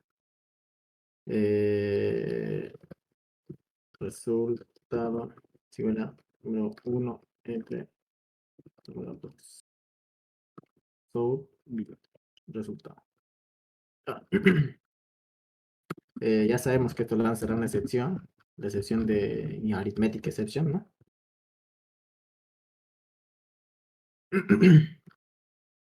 ¿Qué fue?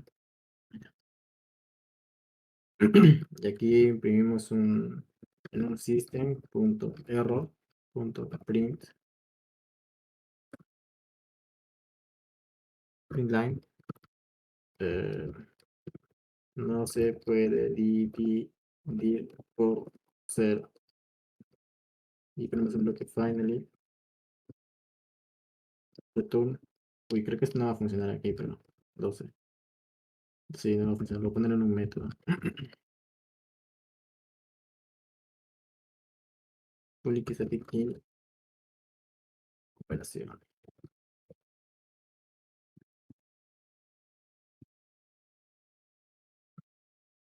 No lo pongo ahí.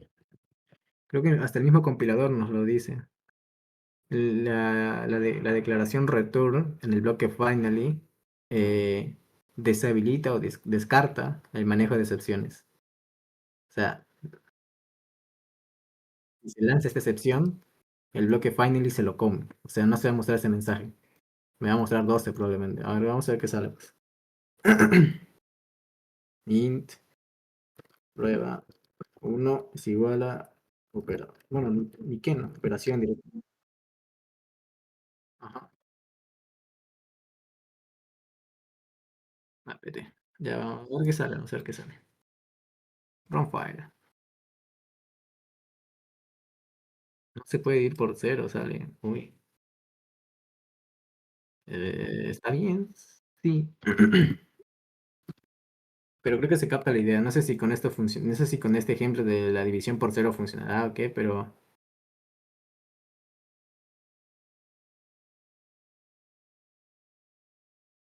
Ajá, eso, directamente eso fue lo que quiso decir. Ya, continúo con el ejemplo 2 entonces. Que te enteres del flujo de errores en tu programa. El segundo error que nunca deberías hacer en tu programa es utilizar las excepciones genéricas directamente. Es decir, nunca deberías directamente usar exception y runtime exception. Siempre deberías utilizar una subclase. Esto aplica tanto a la hora de hacer el throw, ¿vale? Que no deberías poner throw new exception, salvo que estés haciendo código de depuración y aún así, por favor, quítalo pronto, ¿vale? Ni deberías poner catch exception directamente. Por una razón muy simple, y es que lo bonito de las excepciones es precisamente que hay una jerarquía para que cada situación anómala concreta y cada error específico sea su propia clase. Eso es lo que te permite que cuando falle un programa y la excepción sea de un tipo y no de otro tipo, pues con el mismo tipo, sin necesidad de parsear el mensaje ni nada por el estilo, ya sepas exactamente por qué ha fallado tu programa. Es decir, es bonito que tú puedas lanzar un SQL exception, por ejemplo, y saber que tu error tiene que ver con el SQL y no, por ejemplo, con un null pointer exception que se haya podido producir 5 líneas más arriba. Luego, utilizar una subclase es lo que te va a permitir que simplemente viendo el tipo que sea y sin tener que hacer ningún tipo de comparativa extra con algún campo que tenga tus excepciones, puedas saber exactamente qué ha pasado y permitir que cada tipo de subexcepción se trate con un código diferente. Por ejemplo, a lo mejor no es el mismo tipo de error el que quieres aplicar si se produce un error de red que si se produce un fallo, por ejemplo, al intentar acceder a disco. Pues en función del tipo concreto de excepción que estés tratando, puedes hacer que haga una cosa u otra. Pero eso jamás es algo de lo que te vas a enterar si utilizas exception y runtime exception directamente. Y lo tercero... ¿Entendiste? Yo lo entendí, creo. Siempre hay que utilizar las subtipos. No lo más genérico, porque si utilizo lo más genérico se come todo lo demás. O sea, nunca vamos a saber cuándo o en qué línea ocurrió exactamente la excepción. ¿Sí lo entendiste, no? O te doy un ejemplo. Ah, ya, dale.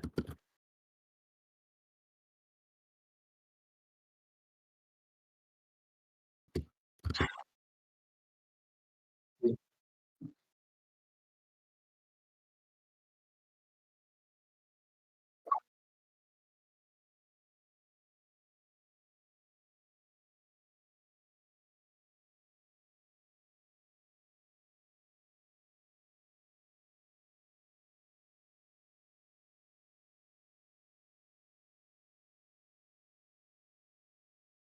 Me voy abajo, pero Mateo, escúchame, por Mateo y ya. Luego pones esto directamente. Y N1, N2. Tampoco nunca utilices estos nombres genéricos que no te dicen nada. Y tú acá en el bloque final le pones ese retorno, ¿no? return n1 entre n2. Ya. Eliminamos este bloque finally. Esto tiene que ser int. Y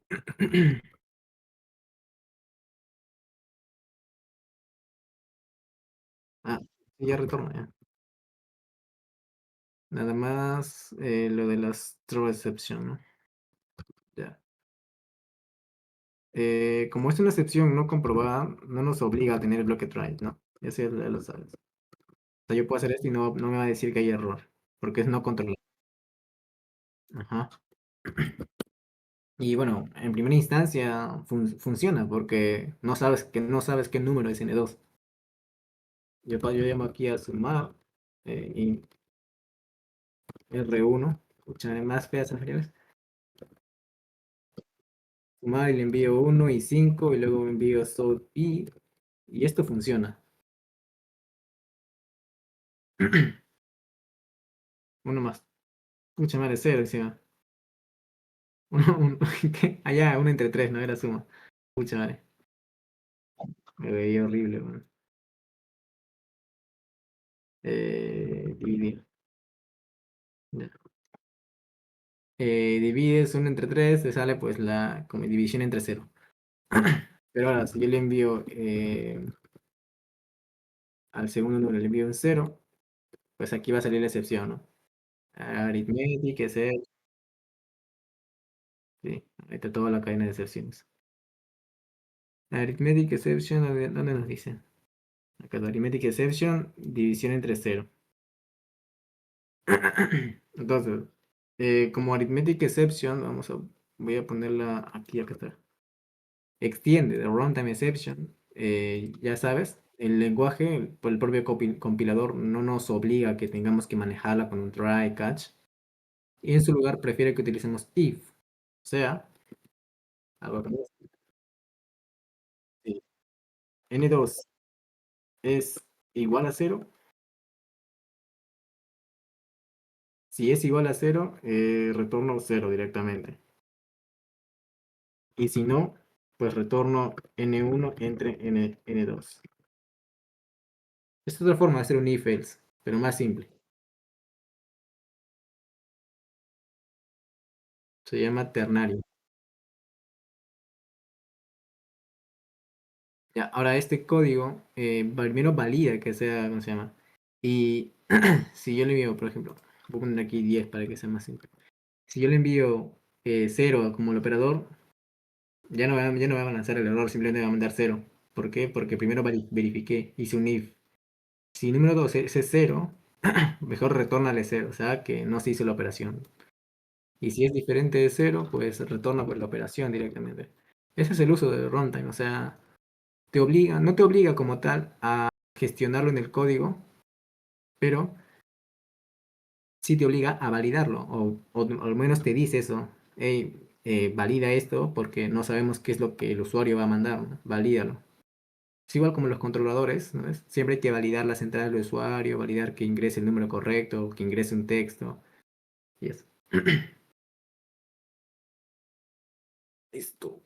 Tercero. Eh, ajá.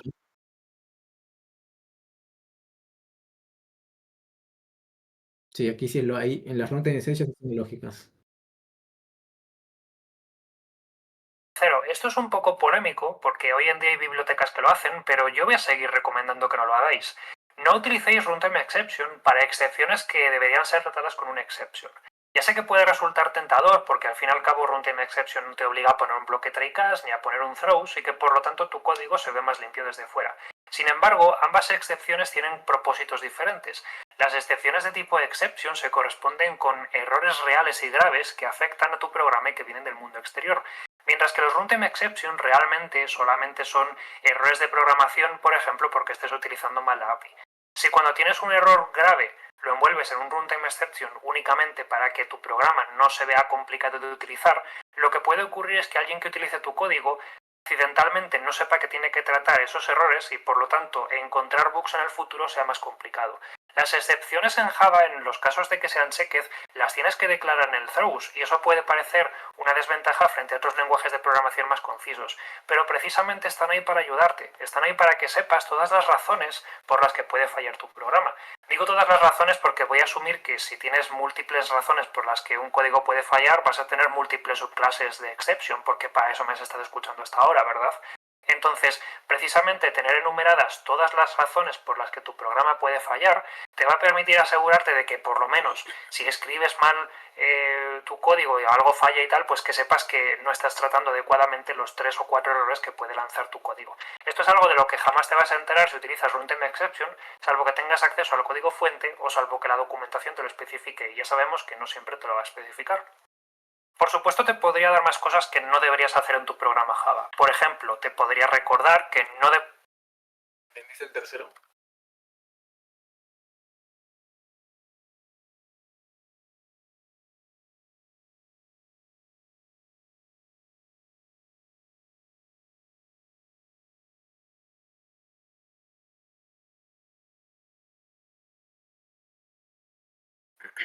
Ahí sí va pues error de todos. Más que nada también error mío porque no me enfoqué tanto en el manejo de excepciones. Si vemos aquí en la aplicación,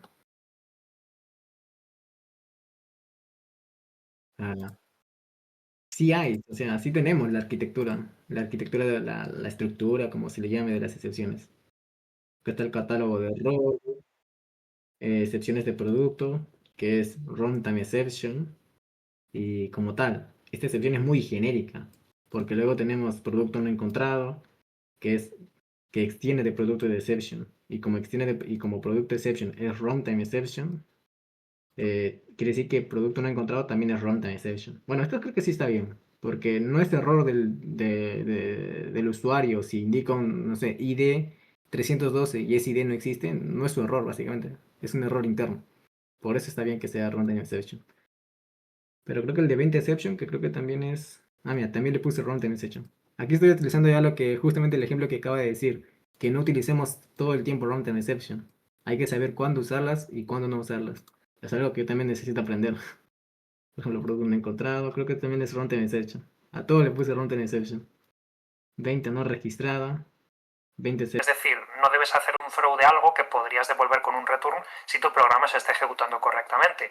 No porque digas no, porque a veces devuelve una cosa de tipo fruta y otras veces devuelve una cosa de tipo, yo que sé, mueble. Y para decir que puedes devolver dos tipos de cosas diferentes, te pongo uno o te pongo otro. Sabes de sobra que eso no se puede hacer, ¿vale? Que el throws y el throw está solamente para comunicar situaciones anómalas y excepcionales en tu programa. No hace falta que lo digas. Bueno, ya acabo con los dos videos. Creo que el tercero... ¿Quieres verlo aún así? ¿Cuánto queda? Sí, 5 y 20. Creo que ahí está bien. Ya. Esa sería pues toda la teoría. Hablamos de